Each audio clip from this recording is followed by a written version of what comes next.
ఆశీర్వాద హస్తాన్ని చూడు. యెషయా 41:9-10.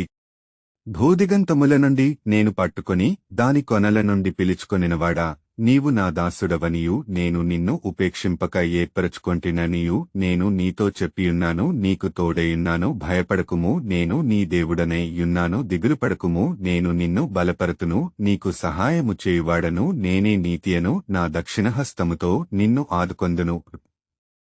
ఈ దినము కళ్ళు మూసుకుని నీ జీవితంపై దేవుని ఆశీర్వాద హస్తాన్ని చూడు. కలలు అసాధ్యం అనిపించినప్పుడు, అడ్డంకులు చాలా పెద్దవి అనుకున్నప్పుడు, నీవు అలసిపోయి ఇక ముందుకు కొనసాగలేకున్నప్పుడు, సృష్టికర్తయైన దేవుడు నీ తలపై ఆయన చేతులు వేసి నీకు చూపిన అనుకూలత, స్వస్థత, బలం, పురోగతులను జ్ఞాపకము చేసుకో. నీవు తగ్గింపబడలేదు లేదా కొరత లేదు.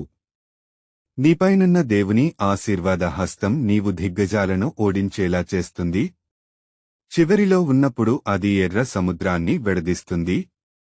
అది ఆకలితో ఉన్న సింహాల నోళ్లను మూయిస్తుంది.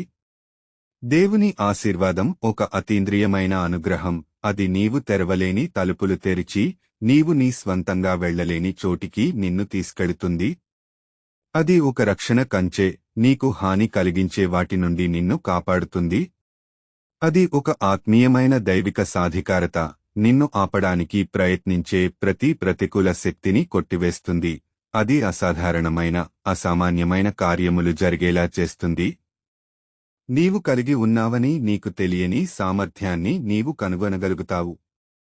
అయితే నీవు చేయవలసినది సర్వోన్నతుడైన దేవుడు తన విజయవంతమైన దీవెనల హస్తముతో నిన్ను గట్టిగా పట్టుకోనివ్వటమే. ఆయన మాటలను విని లొబడటము మాత్రము చేయాలి. ఈ విధంగా ప్రార్థన చేద్దామా? తండ్రి, నీ హస్తం నా జీవితంపై చాలా రకాలుగా ఉన్నందుకు, నేను పడిపోకుండా నన్ను గట్టిగా పట్టుకున్నందుకు మీకు వందనములు. మీ ఆశీర్వాదం నన్ను సన్నద్ధం చేసి, మీరు చేసిన వాగ్దానము అసాధ్యం అనిపించే వాటిని కూడా నెరవేర్చడానికి నాకు శక్తినిచ్చినందుకు మీకు వందనములు. మీ దయగల హస్తం నన్ను కొత్త స్థాయికి తీసుకెళ్తోందని ప్రకటించుచు యేసు నామంలో ప్రార్థించుచున్నాను తండ్రి. ఆమెన్.